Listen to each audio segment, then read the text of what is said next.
You're listening to The Head Trash Show with the founder of Head Trash, Alexia Leachman. Head Trash is the home to the new and unique Head Trash clearance method that removes unwanted negative thoughts, feelings and emotions quickly and effectively so that you can achieve clarity, confidence and contentment in your life. Tune in every week as Alexia shares insights and simple strategies to help you create some headspace to experience confidence and clarity in your life and business. To find out how to clear your head trash quickly and effectively using our unique method, pop over to www.headtrash.co.uk to get our free download and subscribe for our free head trash clearance updates. And now for the show.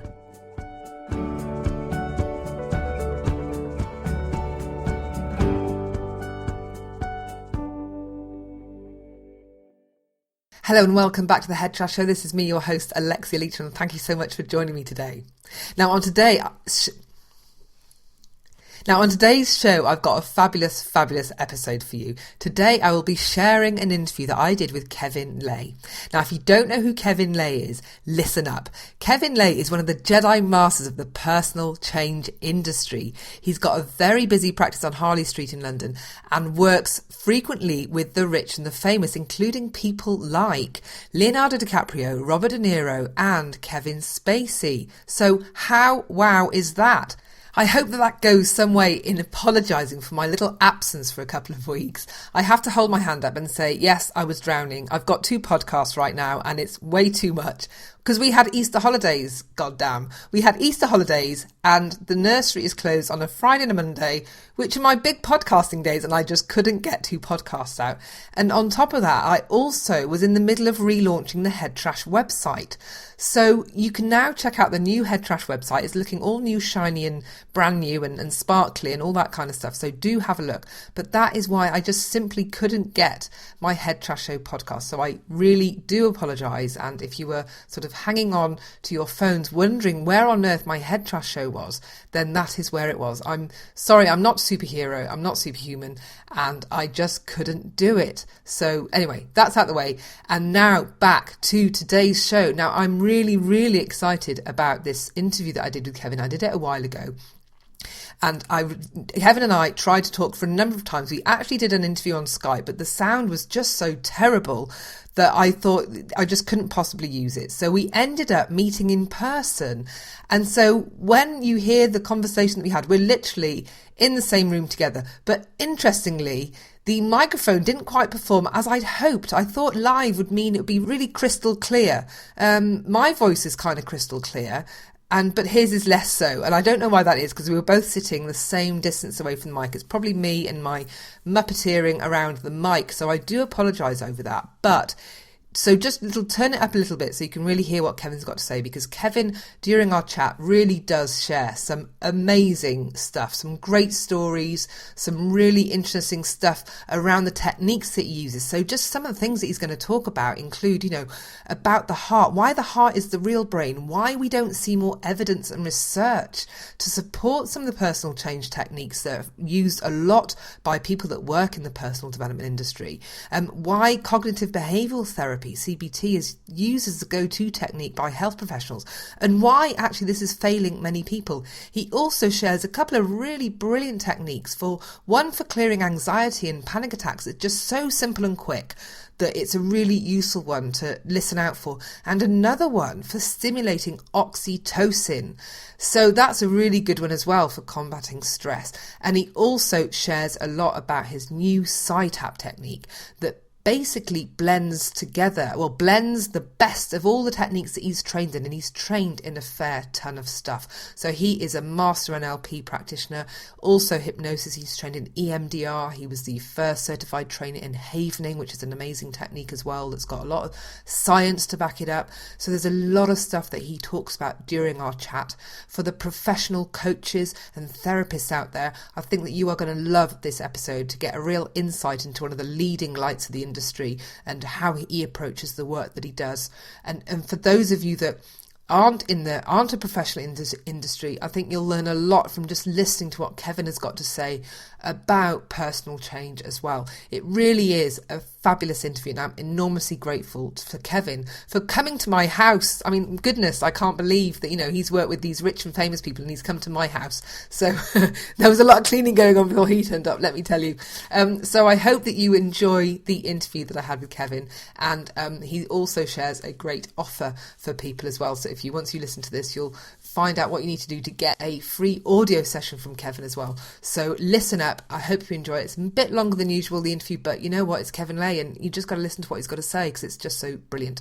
Hope you enjoy the time that I chatted to Kevin Laye all about loads of stuff. So here's the time that I spoke to him. Enjoy. Hello and welcome to the Head Trash Show, Kevin. Thank you for joining me. My pleasure. Good to be here. Now, the thing about you, Kevin, is you've got so much wonderful experience and broad experience in the world of personal development, healing, clearing head trash on all sorts of scales that I think it'd be really great for the listeners to understand a little bit more about your journey to how you came to do all this stuff and what you currently do now. Okay, it started a long time ago. I've got a mixed background, ex-military. I worked in Hollywood for a year. I got into corporate. I was in corporate for a long time, did very, very well, ended up as acting chief executive of a multinational. 2000, I got quite ill, and somebody taught me some self-hypnosis to help with some pain and some anxiety and stress issues, and I found out it worked, even though I was very, very sceptical. So I then went to training in hypnosis, and then once I got that skill, I started to do a little bit of coaching along with that, using my corporate knowledge along with the with the hypnosis patterns. I then, fortunately, in a moment of good luck, met my good friend and probably one of my closest friends now, Paul Mckenna. Paul persuaded me to go and train in NLP. I'd read all the books and thought I knew all about it, and then went and did a full NLP course and realised that you do, like these things, have to experience them. I then started to do coaching, quit corporate world, and then became a full-time sort of coach, mentor, did some mentorship work for the Prince's Trust and various other programs like that. Worked with some big companies. I did Northern Foods, Toyota, BMW, got some big contract work and was doing quite well. And then Paul again, we did a workshop one weekend, which was clearing phobias. We did about 150 between us one weekend. Wow. Yeah, it was. We never did it again for obvious reasons. We were exhausted. We actually became phobic at doing phobia workshops. So we just never did repeat it. We might do one day.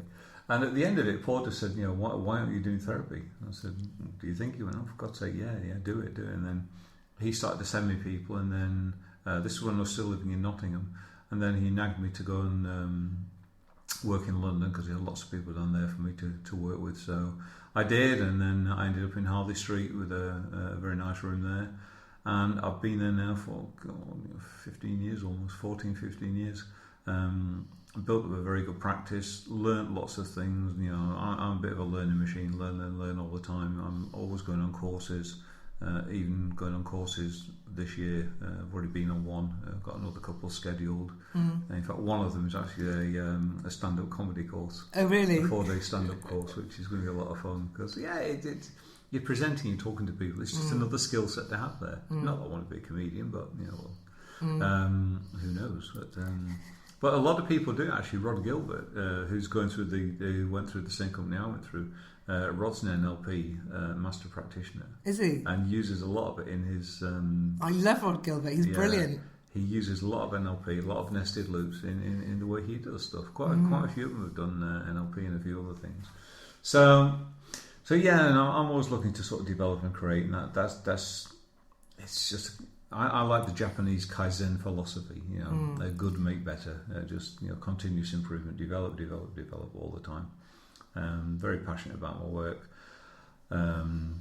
Niches. I'm really passionate about creating niches. My first niche when I started in therapy was phobias and smoking. One, because I was a phobic of wasps, really bad, and nothing fixed it. CBT, NLP, TFT, hypnosis. Nothing fixed it. I then learned TFT, which is my first energy modality, and killed my phobia in about a minute. Just busted it, and that was what convinced me. I fixed up a trauma that had bothered me for some years as well, again, on the same morning that I did the phobia. I thought, okay, that's two things in one morning. That's quite impressive when nothing else has touched this. I need to go and learn this. So I went and learned TFT. I became a very close friend of Roger Callahan, the guy that created it. Roger mentored me personally. I then trained Paul in the technique, and along with Roger. And that became my prime modality and my new, if you like, niche, because I could pretty much do with most things then, but it became speed. Right, okay. One session, you're in, done, out, finished, all over. So you come with the trauma, you're in, we deal with it, and you're gone. And I did really well with a mix of that, and I'm learning other things. I was doing the EMDR and IEMT and eye movement stuff, and that's how I keep learning. I'm going to do, I think the next one I'm going to be doing is quantum touch. Okay. Whether I use it or not, I don't know, but I'm just going to learn about it. So I learn these things, and I use what's useful, and I dump what isn't. It's an interesting journey, and I'm still not there yet. It's always always moving forward. The last thing I learnt officially last year was the havening technique. Paul called me and sort of said, "You need to make this guy run rude." And I went, "Okay, why?" And he said, "Well, he's got this technique and you get really good results." And kind of arrogantly, I said to Paul, "I already get really good results. Why do I need this too?" "Well, just do it." So he nagged a little bit, and I met Ron, and we got on philosophically initially very, very well. And I became the world's first trainer of havening, one of the earliest certified practitioners. And in fact, I think to this day, I've still probably certified more people globally than anybody in havening. But a few things didn't align with me, so I sort of stepped out of the ring and then thought, well, I can complain about all this stuff, or I can do something about it. And why don't I just create my own technique? Why do I keep delivering other people's stuff really well? And everybody was saying, just create your own thing, do your own thing. You've got all this knowledge, all this information, put it to good use. So I did, using a combination sort of, electronics theory, and I hate everybody sort of jumps on the quantum physics bandwagon, but there is, toroid field stuff based around, and all this is evidence based, and we can measure it using heart math. I'm one of the few trainers in the world of heart math now. So we've now actually got an evidence base behind the techniques that I've put together. There's an old plaque outside the Royal Society of Medicine in London from Newton that says the reason I can see so far is because I stand on the shoulders of giants. And that's kind of what I've done. I've kind of climbed up on the shoulders of Callahan, Bandler, Grinder, and I've trained all the NLP key people, and looked and seen what I can see for myself, and combining that with lots of other knowledge that's out there, just put together and creating my own techniques, which are very rapid, very fast, very unique. Just developed a system that I think is revolutionary in that one, it's quick, it quantifies and justifies what everybody else is saying, and also fills in lots of gaps. It kind of crosses over that combination between the energy medicine and the bio side of it, and the neurochemical, neurological side of it. It kind of mixes all the three together and pulls all the relevant parts, along with using, as I say, the heart math, heart rate variability, to show that what we're doing is working. It's creating coherence and it's creating stability within the body field. And once you have that, you heal faster. You stay healed. You look after yourself better. The body's not in chaos; it's coherent. And when it's coherent like that, you're going to have far less problems than when there's chaos running through your energetic and your neurotransmitter facilities in your body. So it's. Well, you've just talked about so much, and I just have so many questions I want to ask you. So first of all, you've just hinted that you've come up with a new approach, blended it all together that touches on the neuro piece, the quantum piece, the energy medicine piece. So just quickly give us is this the new SciTap approach that you've... Is that what it is? It is. I mean, I've always kind of taught TFT my own way a little bit, but I pretty much stuck to the program purely out of respect for Callahan, who's the genius that did create it. However, Roger died November the 4th a couple of years ago, and that kind of opened the doorway a little bit for me to go, okay, I can do my own thing now. I just didn't before, out of respect, because he was a great man, a genius. I loved him dearly. So I've kind of pushed the boundaries on TFT a little bit, in that we do remote work and we do remote tapping, where you actually don't even need to tap anybody, you can just look at somebody and fix it. And that's using sort of what they call toroid field. Now, toroid field, it sounds all very sort of woo-woo and fantasy work. Well, every generator on the planet is a toroid field. The Earth's magnetic core is a toroid field. The Big Bang, the universe, is a toroid field. Your heart generates a toroid field that's measurable with heart math using a magnetometer, and the heart field measures out about 3 feet. The one from the brain measures out about 2 to 3 inches, and that's not the limit of the heart or the brain field. That's just the limit of the equipment that's able to measure them at the moment. It's way bigger, but we just can't measure that. That's the limitation of the technology metrics rather than the actual physicality of what's happening. So kind of blending all these techniques and looking at the neurobiology that Ron came up with, the havening, and some of it makes sense, some of it doesn't, and there were missing pieces. Okay, let me just pull all this apart and let me repackage it, let me put it back together. It's like throwing a jigsaw, getting 3 or 4 jigsaws and sort of throwing them on and getting all the pieces and just making up a new jigsaw and saying, look at that picture, and creating something, but it's not chaos, there's order to it. So it's putting, and then looking at some of my own techniques, again, sort of speed-based, using what they call a lemniscate, which is the figure of 8. Basically, it's a cross-section of a toroid or a generated field or a magnetic or any electromagnetic field. So again, this is hardcore physics. This is energy. It's any engineer, any physicist will sort of say, well, yeah, of course. The moment you start to transfer it across to using it as a healing modality, then they go a bit shy on you, but the techniques work. And the difference is now is we can use things like an electrician's voltmeter. So if somebody's bodily or physiological a reverse polarity, then we can measure that and it will show negative millivolts. We then do a very, very simple technique and then put the voltmeter back on and it will show positive millivolts. Now, that's empirical. The machine doesn't care. No. It's not trying to convince you, it's not trying to sell you anything, it's not trying to sort of say, it's just numbers, it's a number generator. Yeah. So once we kind of get into this state of, okay, here's some evidence base, and then the other thing that you can't fake, you can't control your heart rate to that degree or how it's going to perform, is heart rate variability. HeartMath have done 20 odd years worth of research, tens of thousands of cases, millions of dollars have been put into this. It's used by the US military, it's used by hospitals, by sports people. Everybody knows that, medics in the UK now accept HeartMath as a valid metric, as a valid measurement. George Malik, who's the head of cardiology at St George's Hospital in London, Professor Malik, says that heart rate variability is the biggest and most accurate predictor of morbidity and mortality. And it will tell you that you're going to die before anything else does. All these people that literally just have left ventricular hypertrophy, collapse in the street or collapse on a sports field, if they had their HRV done frequently, they'd see that happening and they wouldn't die. So it's a very, very powerful tool. And again,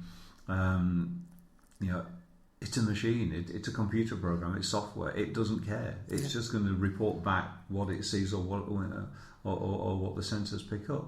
So the evidence base is there. And to me, evidence is being able to do the same thing over and over and over again and expect and obtain the same results. And if you don't get the same outcome, there's a reason why. Dig into it, find out why, correct it, and then get the same outcome.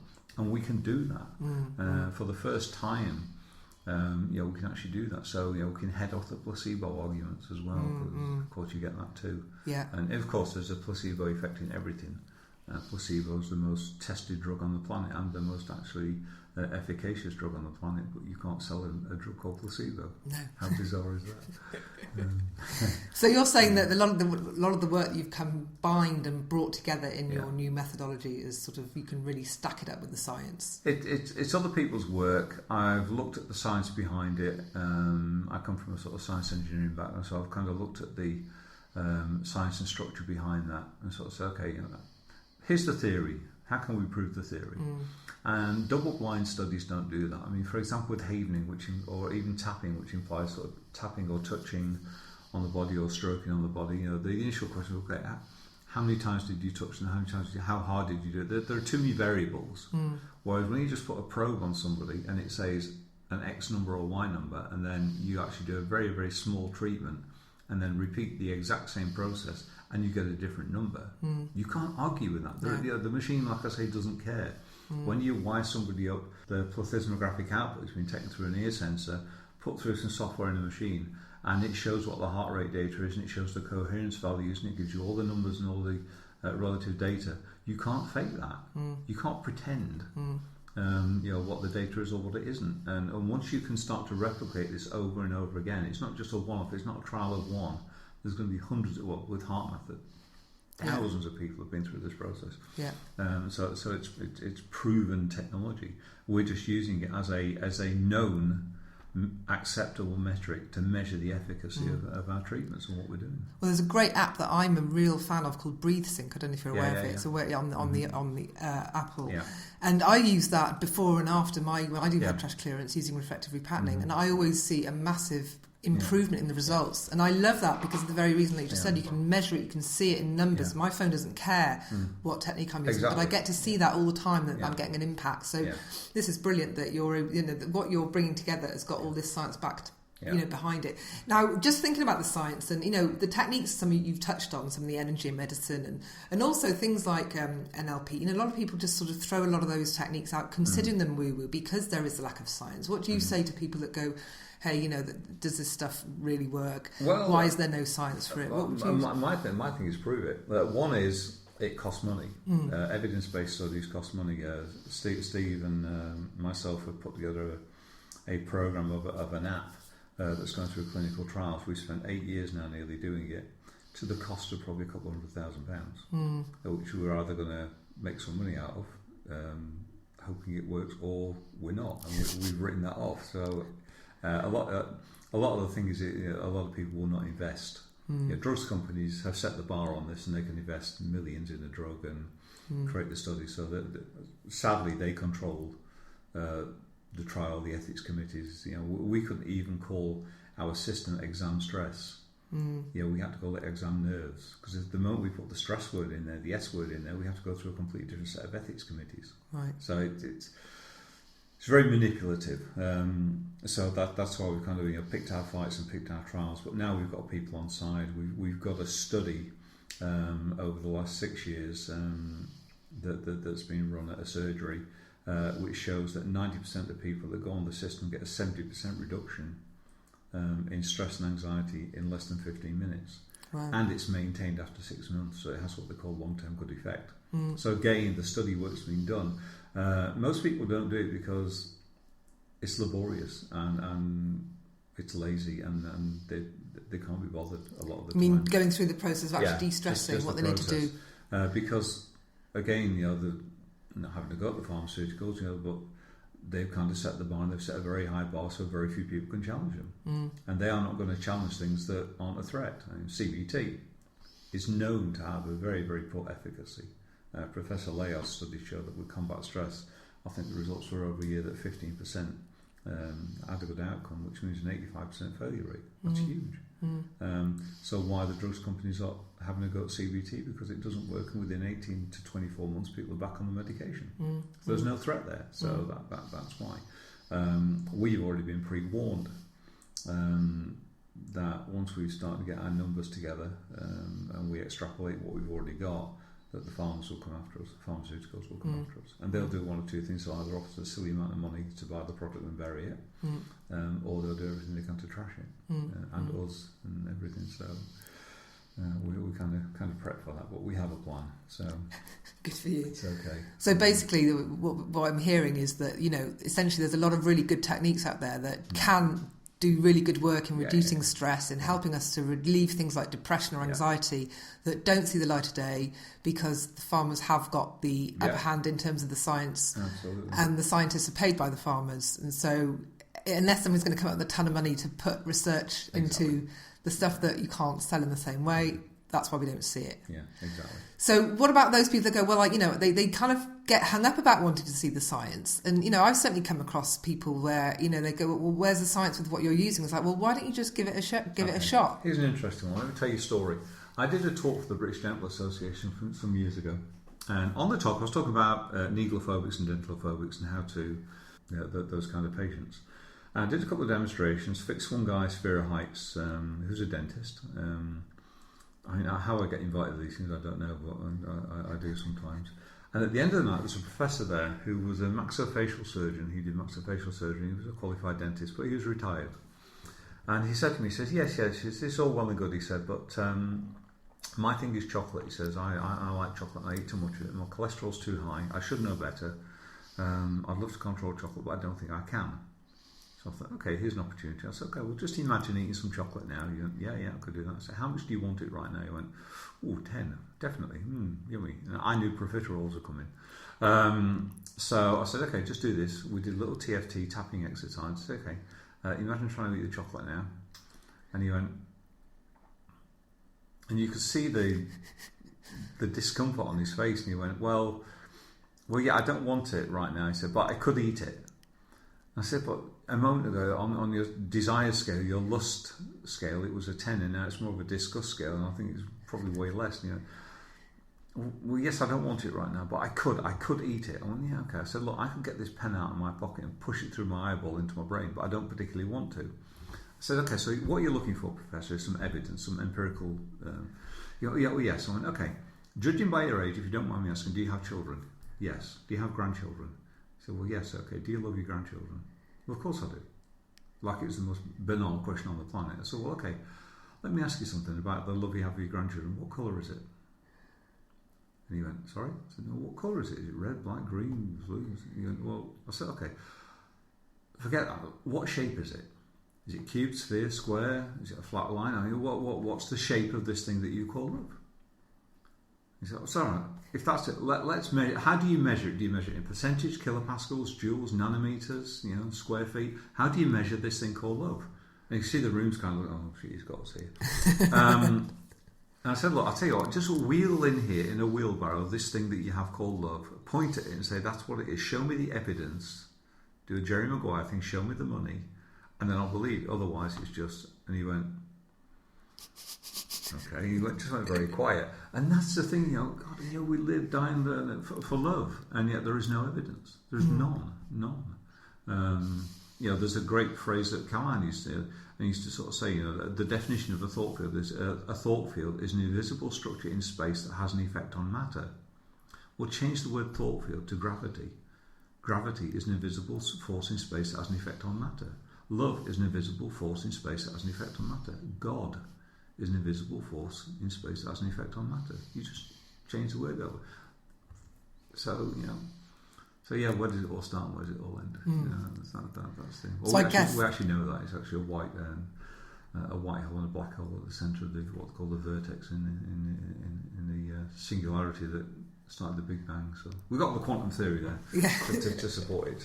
So we're basically waiting for the science to catch up with being able to measure these concepts. So measuring the amount of love, measuring a feeling, measuring the intensity of a feeling. Mm-hmm. Once they can start to do that, we can maybe start seeing some evidence that can support and show that this kind of work does. It is. I mean, what's very interesting, I created a technique based on what we call a lemniscate. A lemniscate is the figure of 8, it's the lazy 8, it's the infinity symbol, which is a cross-section of an electromagnetic field.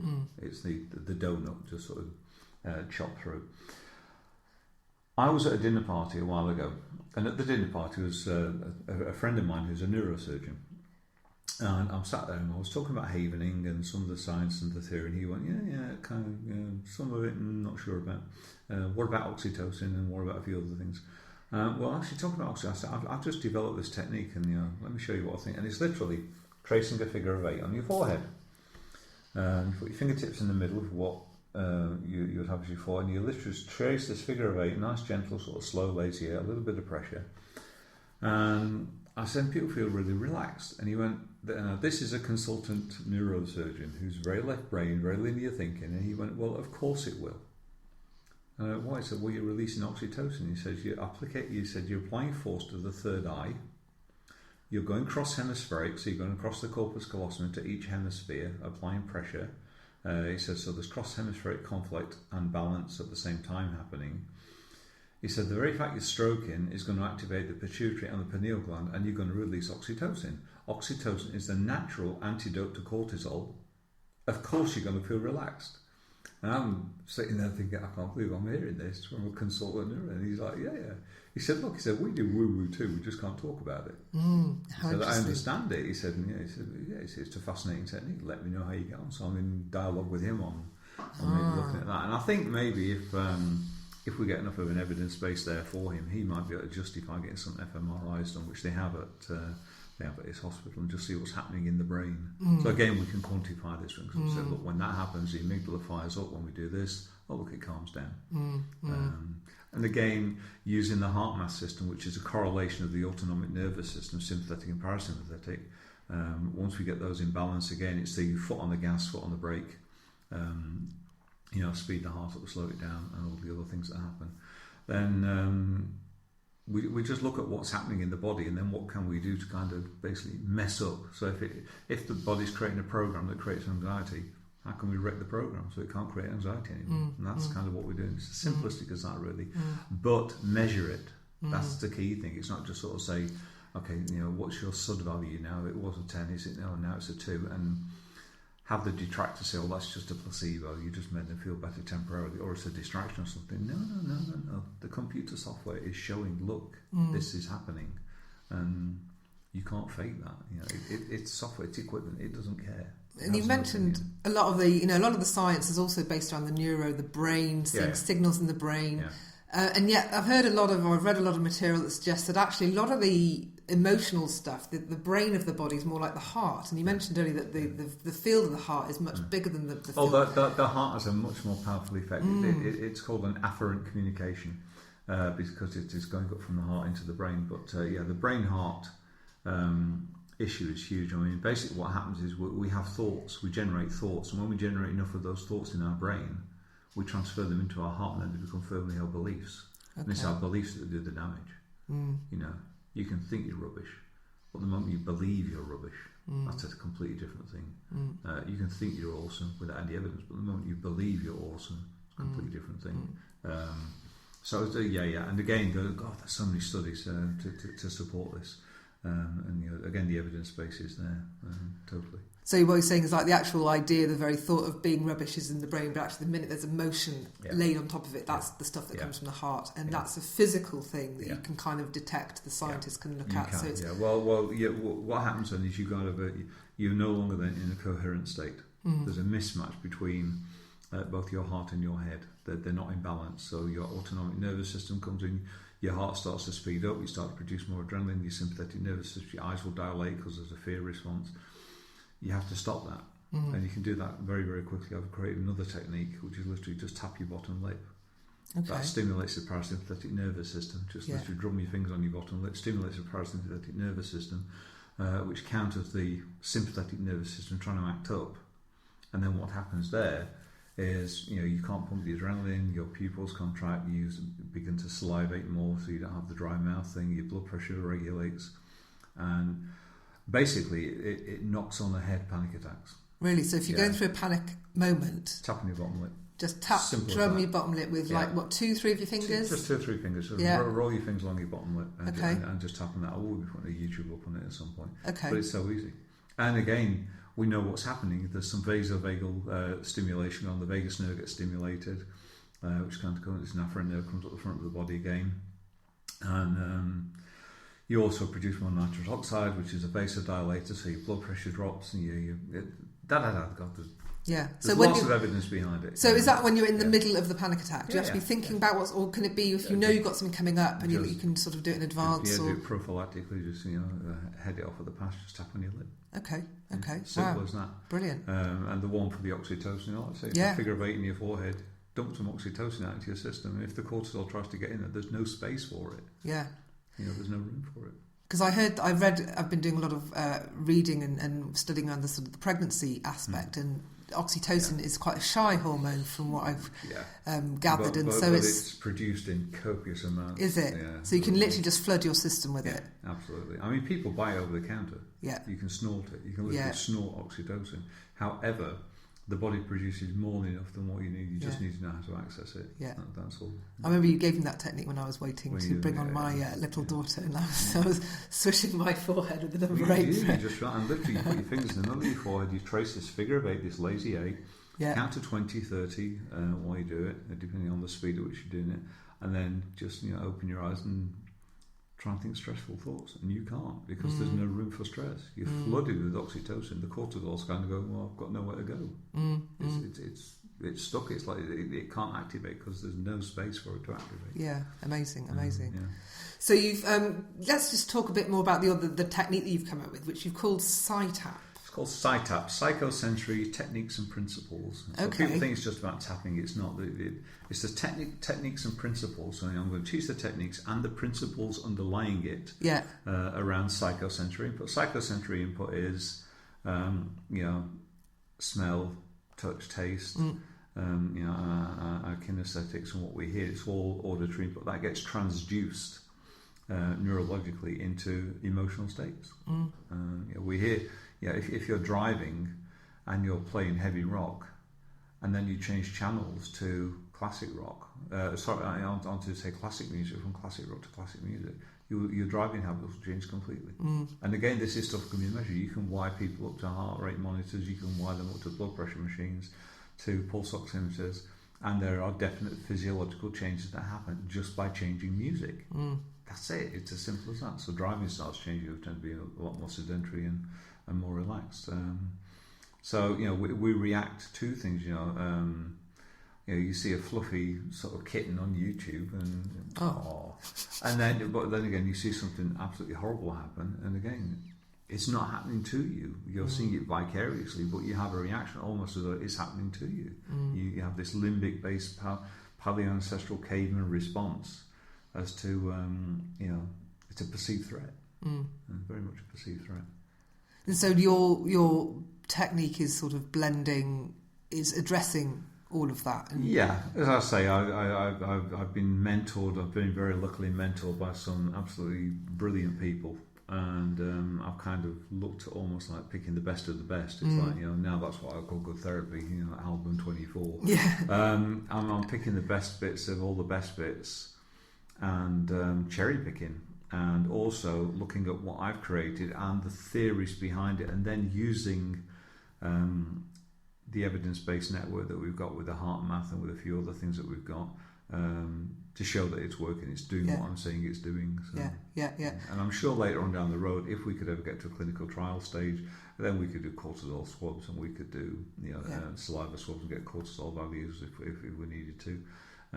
We already suspect what's going on, but that's... So what kind of things, to somebody that may be not familiar with a lot of the things that these techniques can help with, just for those that sort of, might be struggling with something like depression or severe stress, what kind of things could this method help? Depression is a different thing. Depression is kind of diagnosed on a tick list now. I've, over the last 12 years, probably seen 600 people for depression, of which probably only 7 or 8 have depression. Right.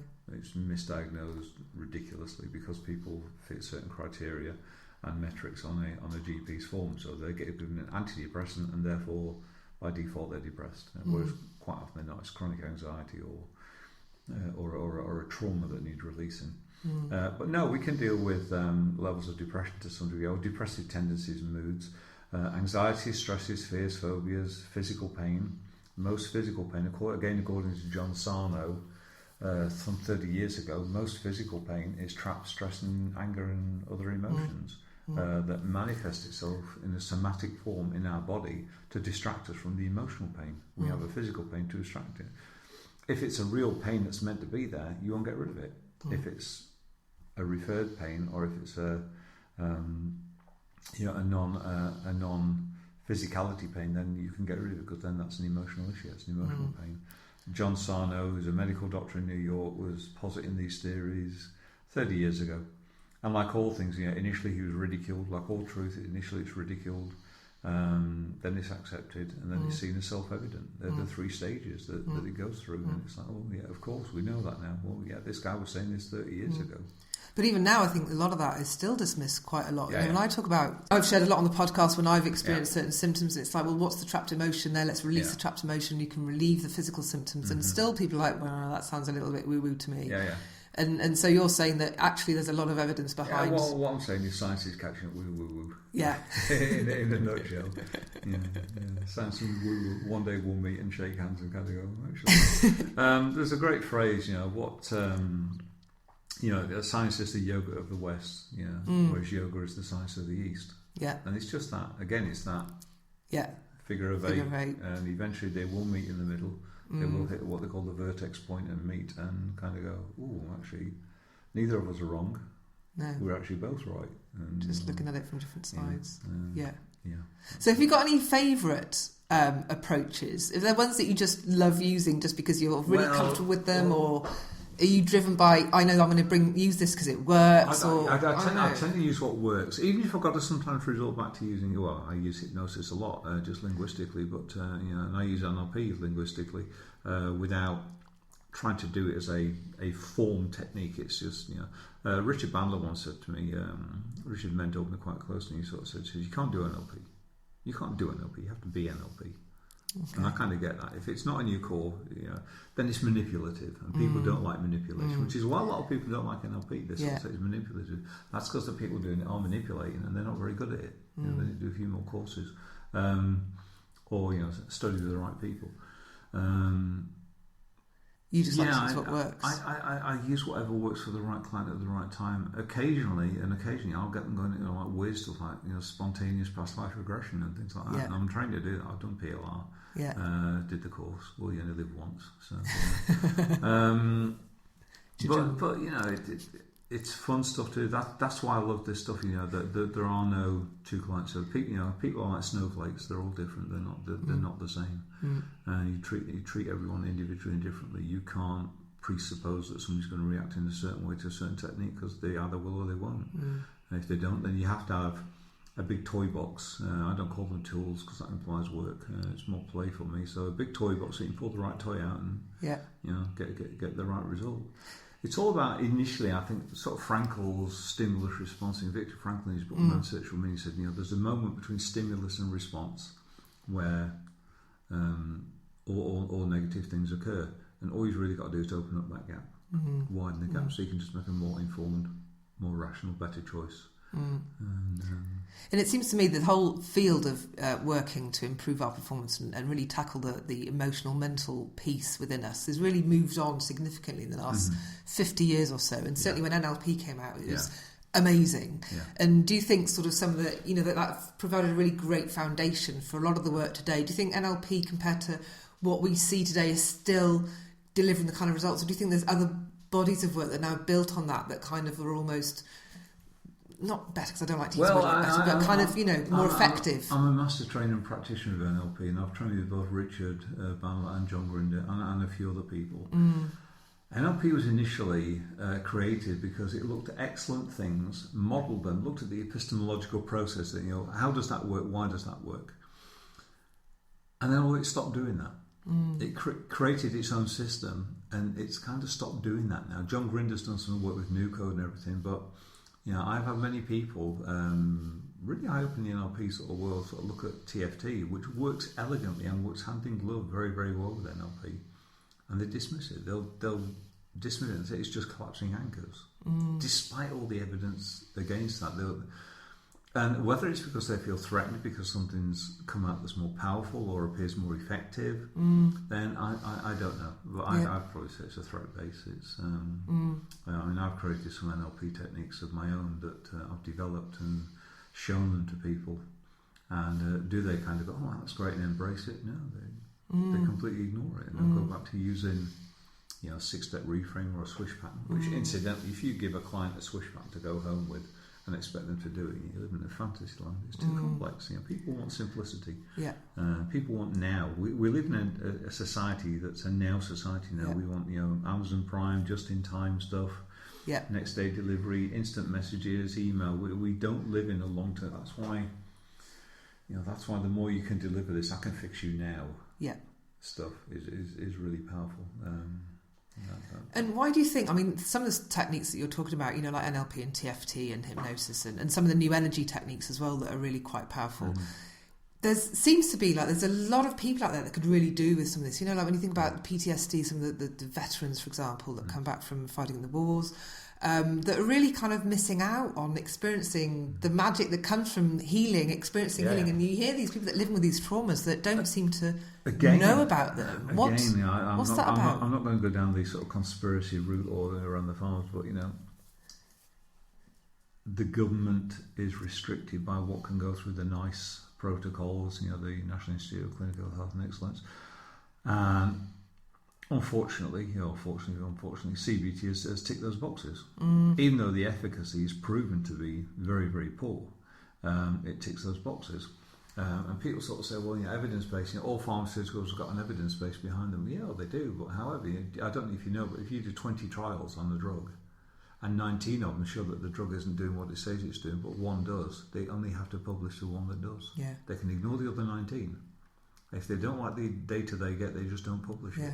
So it's very, very selective what they sort of pick out of this. So stats, there's lies down lies and statistics. So that's what we're trying to do is show with our evidence base, it's not numbers, it's the physicality. It's not, the human body right now in this moment in time is showing you that a change is occurring.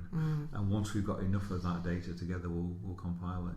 And a lot of people say, well, it's just anecdotes. And I quote Einstein that once said, if you have enough anecdotes, you've got evidence. Yeah. And so what about people that work in this field, that struggle, that might have potential clients coming to them saying, that they're throwing the science argument at them? If there's a lot of people working out there doing that kind of change work, what kind of advice would you give people like that to help them get their work out, to reach the people they know they could really... Okay.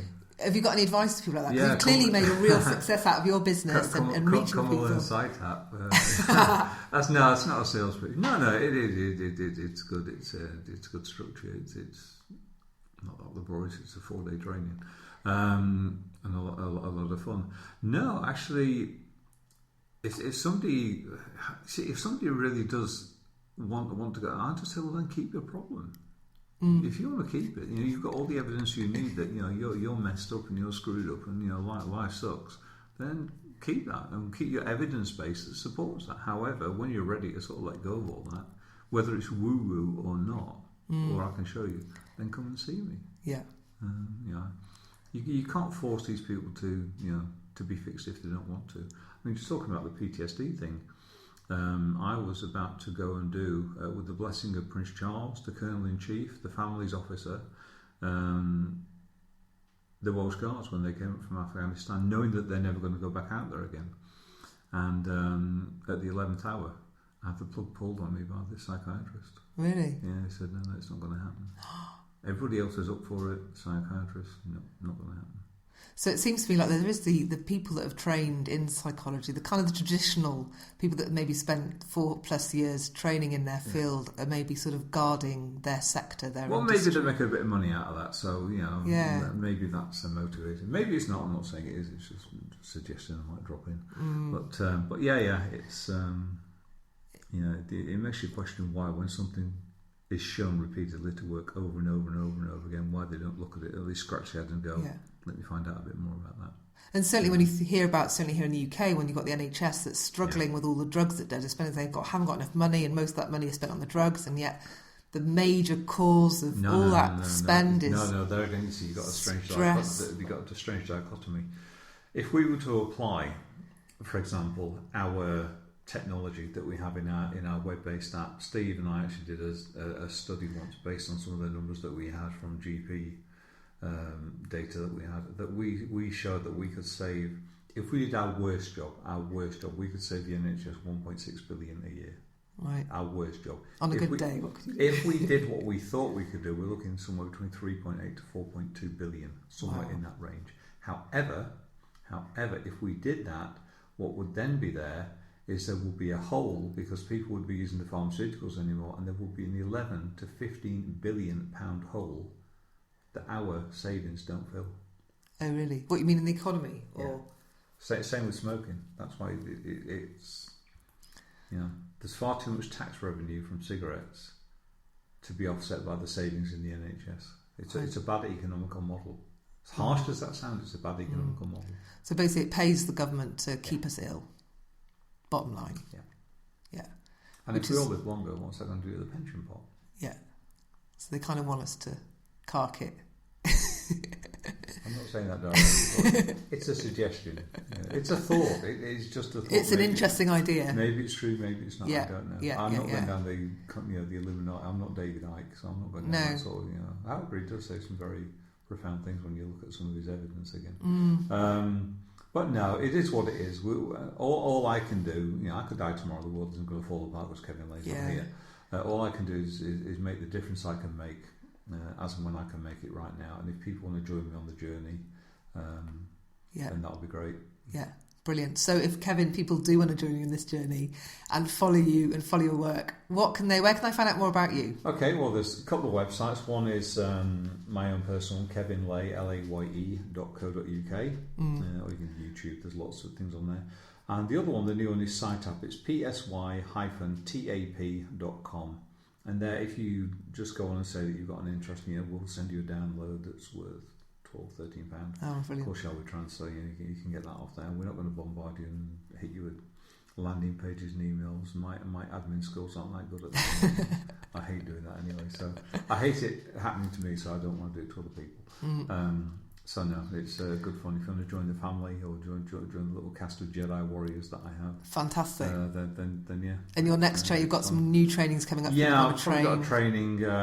It will probably be early or mid-May. Okay, it's my guess. Worst case June, but it'll be sort of mid-year. Okay, I've just completed one with my first group, and then after that, the next one will be a small training, sort of 12 or 14 people again, which will be my last sort of run through, and then after that I'm handing it over to an agent in London who's going to be getting bigger numbers. However, it'll be a lot more expensive. So if you want a deal, contact me and do this next one. Okay, fantastic. Well, thank you so much for joining me today, Kevin. Great. It's been absolutely brilliant. Thank you so much. Thanks. Now, wasn't that really, really interesting? I hope you enjoyed listening to that as much as I enjoyed chatting to Kevin.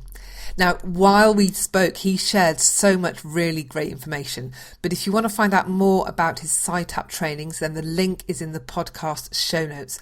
And you can also check out his website as well. All the details are within the show notes. Now, also, Kevin, during our chat, he said that he was going to give away a free audio.